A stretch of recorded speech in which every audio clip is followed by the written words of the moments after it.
أعوذ بالله من الشيطان الرجيم بسم الله الرحمن الرحيم تحسین، یہ قرآن اور کتاب روشن کی آیتیں ہیں۔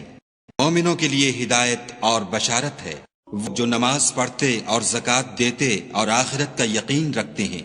جو آخرت پر ایمان نہیں رکھتے، ہم نے ان کے اعمال ان کے لیے آراستہ کر دیے ہیں تو وہ سرگرداں ہو رہے ہیں۔ یہی لوگ ہیں جن کے لیے بڑا عذاب ہے اور وہ آخرت میں بھی بہت نقصان اٹھانے والے ہیں۔ اور ان کو قرآن خدائے حکیم و علیم کی طرف سے عطا کیا جاتا ہے۔ جب موسیٰ نے اپنے گھر والوں سے کہا کہ میں نے آگ دیکھی ہے، میں وہاں سے رستے کا پتہ لاتا ہوں یا سلگتا ہوا انگارہ تمہارے پاس لاتا ہوں تاکہ تم تاپو۔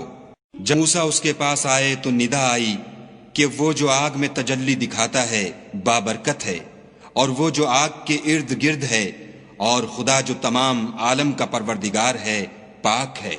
اے موسیٰ، میں ہی خدائے غالب و دانا ہوں۔ اپنی لاٹھی ڈال دو۔ جب اسے دیکھا تو اس طرح ہل رہی تھی گویا سانپ ہے، تو پیٹھ پھیر کر بھاگے اور پیچھے مڑ کر نہ دیکھا۔ حکم ہوا کہ موسیٰ ڈرو مت، ہمارے پاس پیغمبر ڈرا نہیں کرتے۔ ہاں، جس نے ظلم کیا پھر برائی کے بعد اسے نیکی سے بدل دیا تو میں بخشنے والا مہربان ہوں۔ اپنا ہاتھ اپنے گریبان میں ڈالو، بے عیب سفید نکلے گا، ان 2 معجزوں کے ساتھ جو 9 معجزوں میں داخل ہیں۔ فرعون اور اس کی قوم کے پاس جاؤ کہ وہ بد کردار لوگ ہیں۔ ان کے پاس ہماری روشن نشانیاں پہنچیں، کہنے لگے یہ صریح جادو ہے، اور بے انصافی اور غرور سے ان سے انکار کیا، لیکن ان کے دل ان کو مان چکے تھے۔ سو دیکھ لو کہ فساد کرنے والوں کا انجام کیسا ہوا۔ ہم نے داؤد اور سلیمان کو علم بخشا، اور انہوں نے کہا کہ خدا کا شکر ہے جس نے ہمیں اپنے بہت سے مومن بندوں پر فضیلت دی۔ اور سلیمان داؤد کے قائم مقام ہوئے اور کہنے لگے کہ لوگوں، ہمیں خدا کی طرف سے جانوروں کی بولی سکھائی گئی ہے اور ہر چیز عنایت فرمائی گئی ہے، بے شک یہ اس کا صریح فضل ہے۔ اور سلیمان کے لیے جنوں اور انسانوں اور پرندوں کے لشکر جمع کیے گئے، اور وہ قسم وار کیے گئے تھے، یہاں تک کہ جب چونٹیوں کے میدان میں پہنچے تو ایک چونٹی نے کہا کہ چونٹیوں اپنے اپنے بلوں میں داخل ہو جاؤ، ایسا نہ ہو کہ سلیمان اور اس کے لشکر تم کو کچل ڈالیں اور ان کو خبر بھی نہ ہو۔ وہ اس کی بات سے ہنس پڑے اور کہنے لگے کہ اے پروردگار، مجھے توفیق عنایت کر کہ جو احسان تو نے مجھ پر اور میرے ماں باپ پر کیے ہیں ان کا شکر کروں، اور ایسے نیک کام کروں کہ تو ان سے خوش ہو جائے، اور مجھے اپنی رحمت سے اپنے نیک بندوں میں داخل فرما۔ اور جب انہوں نے جانوروں کا جائزہ لیا تو کہنے لگے کیا سبب ہے کہ ہدہد نظر نہیں آتا؟ کیا کہیں غائب ہو گیا ہے؟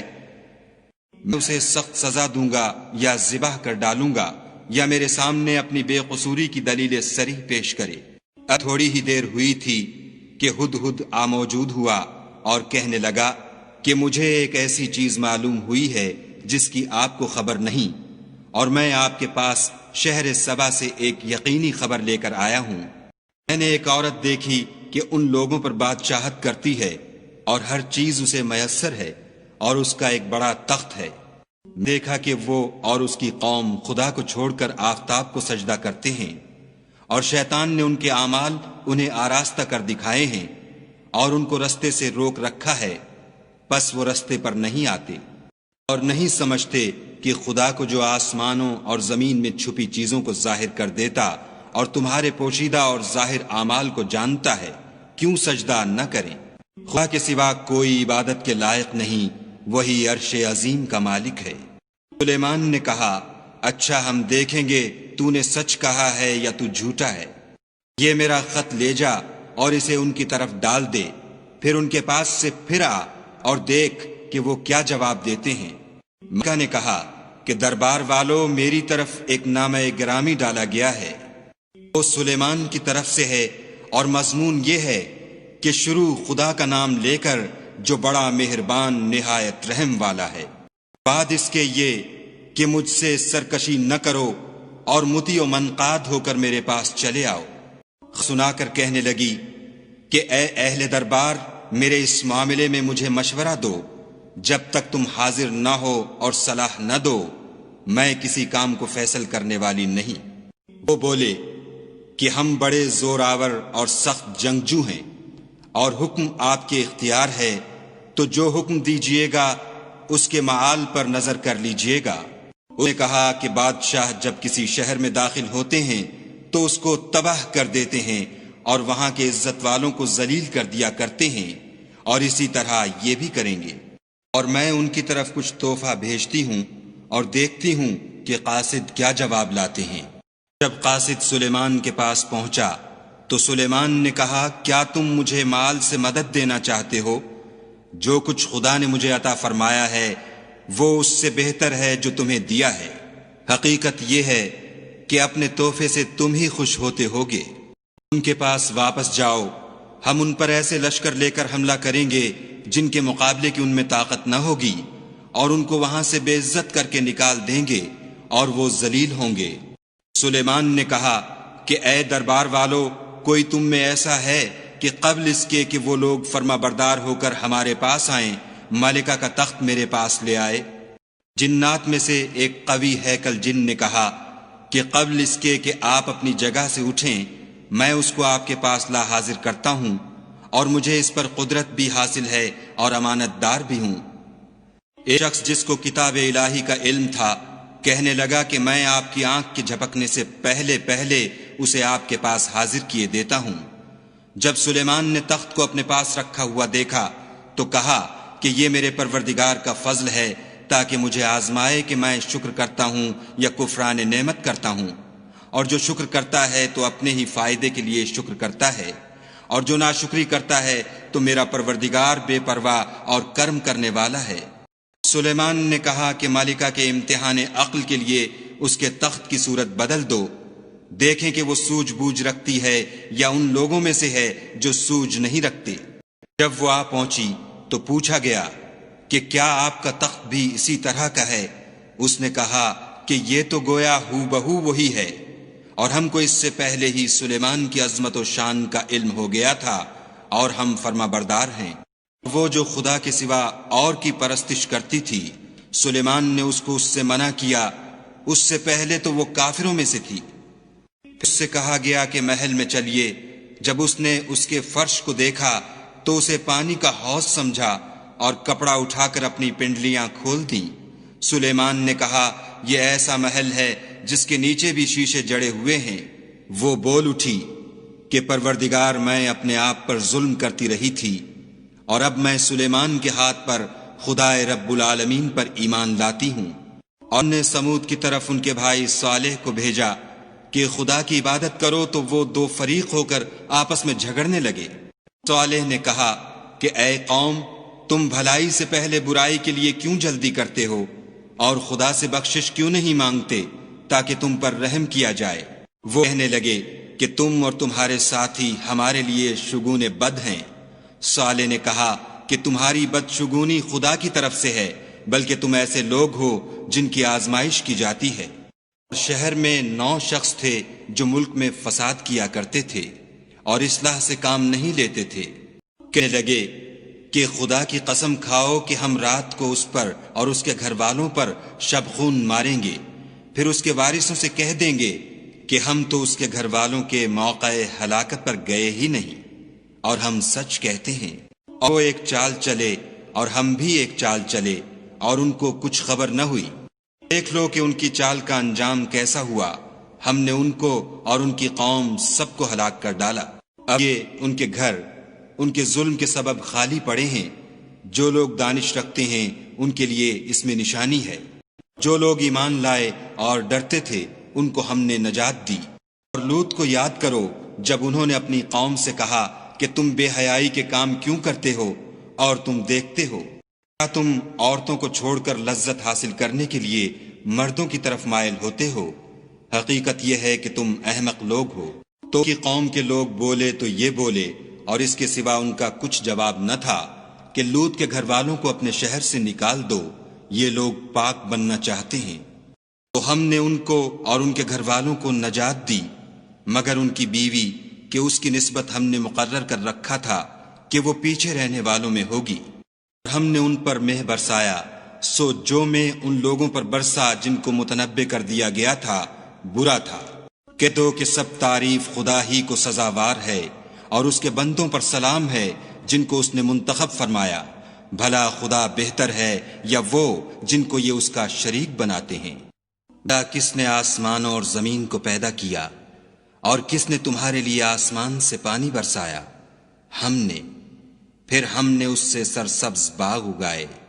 تمہارا کام تو نہ تھا کہ تم ان کے درختوں کو اگاتے، تو کیا خدا کے ساتھ کوئی اور بھی معبود ہے؟ ہرگز نہیں، بلکہ یہ لوگ رستے سے الگ ہو رہے ہیں۔ بھلا کس نے زمین کو قرارگاہ بنایا اور اس کے بیچ نہریں بنائیں اور اس کے لیے پہاڑ بنائے، اور کس نے 2 دریاؤں کے بیچ اوٹ بنائی؟ یہ سب کچھ خدا نے بنایا، تو کیا خدا کے ساتھ کوئی اور معبود بھی ہے؟ ہرگز نہیں، بلکہ ان میں اکثر دانش نہیں رکھتے۔ بھلا کون بے قرار کی التجا قبول کرتا ہے جب وہ اس سے دعا کرتا ہے، اور کون اس کی تکلیف کو دور کرتا ہے، اور کون تم کو زمین میں اگلوں کا جانشین بناتا ہے؟ یہ سب کچھ خدا کرتا ہے، تو کیا خدا کے ساتھ کوئی اور معبود بھی ہے؟ ہرگز نہیں، مگر تم بہت کم غور کرتے ہو۔ کون تم کو جنگل اور دریا کے اندھیروں میں رستہ بتاتا، اور کون ہواؤں کو اپنی رحمت کے آگے خوشخبری بنا کر بھیجتا ہے؟ یہ سب کچھ خدا کرتا ہے، تو کیا خدا کے ساتھ کوئی اور معبود بھی ہے؟ ہرگز نہیں، یہ لوگ جو شرک کرتے ہیں خدا کی شان اس سے بلند ہے۔ بھلا کون خلقت کو پہلی بار پیدا کرتا پھر اس کو بار بار پیدا کرتا رہتا ہے؟ اور کون تم کو آسمان اور زمین سے رزق دیتا ہے؟ یہ سب کچھ خدا کرتا ہے، تو کیا خدا کے ساتھ کوئی اور معبود بھی ہے؟ ہرگز نہیں۔ کہہ دو کہ مشرکو، اگر تم سچے ہو تو دلیل پیش کرو۔ کہہ دو کہ جو لوگ آسمانوں اور زمین میں ہیں خدا کے سوا غیب کی باتیں نہیں جانتے، اور نہ یہ جانتے ہیں کہ کب زندہ کر کے اٹھائے جائیں گے، بلکہ آخرت کے بارے میں ان کا علم منتہی ہو چکا ہے، بلکہ وہ اس سے شک میں ہیں، بلکہ اس سے اندھے ہو رہے ہیں۔ اور جو لوگ کافر ہیں کہتے ہیں کہ جب ہم اور ہمارے باپ دادا مٹی ہو جائیں گے تو کیا ہم پھر قبروں سے نکالے جائیں گے؟ یہ وعدہ ہم سے اور ہمارے باپ دادا سے پہلے سے ہوتا چلا آیا ہے۔ کہاں کا اٹھنا اور کیسی قیامت، یہ تو صرف پہلے لوگوں کی کہانیاں ہیں۔ کہہ دو کہ ملک میں چلو پھرو، پھر دیکھو کہ گناہ گاروں کا انجام کیا ہوا، اور ان کے حال پر غم نہ کرنا، اور نہ ان چالوں سے جو یہ کر رہے ہیں تنگ دل ہونا۔ اور کہتے ہیں کہ اگر تم سچے ہو تو یہ وعدہ کب پورا ہوگا؟ کہہ دو کہ جس عذاب کے لیے تم جلدی کر رہے ہو شاید اس میں سے کچھ تمہارے نزدیک آ پہنچا ہو، اور تمہارا پروردگار تو لوگوں پر فضل کرنے والا ہے، لیکن ان میں سے اکثر شکر نہیں کرتے۔ جو باتیں ان کے سینوں میں پوشیدہ ہوتی ہیں اور جو کام وہ ظاہر کرتے ہیں تمہارا پروردگار ان سب کو جانتا ہے۔ اور آسمانوں اور زمین میں کوئی پوشیدہ چیز نہیں ہے مگر وہ کتاب روشن میں لکھی ہوئی ہے۔ بے شک یہ قرآن بنی اسرائیل کے سامنے اکثر باتیں جن میں وہ اختلاف کرتے ہیں بیان کر دیتا ہے، اور بے شک یہ مومنوں کے لیے ہدایت اور رحمت ہے۔ تمہارا پروردگار قیامت کے روز ان میں اپنے حکم سے فیصلہ کر دے گا، اور وہ غالب اور علم والا ہے۔ خدا پر بھروسہ رکھو، تم تو حق صریح پر ہو۔ شک نہیں کہ تم مردوں کو بات نہیں سنا سکتے، اور نہ بہروں کو جبکہ وہ پیٹھ پھیر کر پھر جائیں آواز سنا سکتے ہو، نہ اندھوں کو گمراہی سے نکال کر رستہ دکھا سکتے ہو۔ تم تو انہی کو سنا سکتے ہو جو ہماری آیتوں پر ایمان لاتے ہیں اور وہ فرما بردار ہو جاتے ہیں۔ جب ان کے بارے میں عذاب کا وعدہ پورا ہوگا تو ہم ان کے لیے زمین میں سے ایک جانور نکالیں گے جو ان سے بیان کر دے گا، اس لیے کہ لوگ ہماری آیتوں پر ایمان نہیں لاتے تھے۔ جس روز ہم ہر امت میں سے اس گروہ کو جمع کریں گے جو ہماری آیتوں کی تکذیب کرتے تھے تو ان کی جماعت بندی کی جائے گی، یہاں تک کہ جب سب آ جائیں گے تو خدا فرمائے گا کہ کیا تم نے میری آیتوں کو جھٹلا دیا تھا اور تم نے اپنے علم سے ان پر احاطہ تو کیا ہی نہ تھا؟ بھلا تم کیا کرتے تھے؟ ان کے ظلم کے سبب ان کے حق میں وعدہ عذاب پورا ہو کر رہے گا تو وہ بول بھی نہ سکیں گے۔ کیا انہوں نے نہیں دیکھا کہ ہم نے رات کو اس لیے بنایا ہے کہ اس میں آرام کریں، اور دن کو روشن بنایا ہے کہ اس میں کام کریں؟ بے شک اس میں مومن لوگوں کے لیے نشانیاں ہیں۔ اور جس روز سور پھونکا جائے گا تو جو لوگ آسمانوں اور جو زمین میں ہیں سب گھبرا اٹھیں گے مگر وہ جسے خدا چاہے، اور سب اس کے پاس عاجز ہو کر چلے آئیں گے۔ اور تم پہاڑوں کو دیکھتے ہو تو خیال کرتے ہو کہ اپنی جگہ پر کھڑے ہیں، مگر وہ اس روز اس طرح اڑتے پھریں گے جیسے بادل۔ یہ خدا کی کاریگری ہے جس نے ہر چیز کو مضبوط بنایا، بے شک وہ تمہارے سب افعال سے باخبر ہے۔ جو شخص نیکی لے کر آئے گا تو اس کے لیے اس سے بہتر بدلہ تیار ہے، اور ایسے لوگ اس روز گھبراہٹ سے بے خوف ہوں گے۔ جو برائی لے کر آئے گا تو ایسے لوگ اوندھے منہ دوزخ میں ڈال دیے جائیں گے۔ تم کو تو انہی اعمال کا بدلہ ملے گا جو تم کرتے رہے ہو۔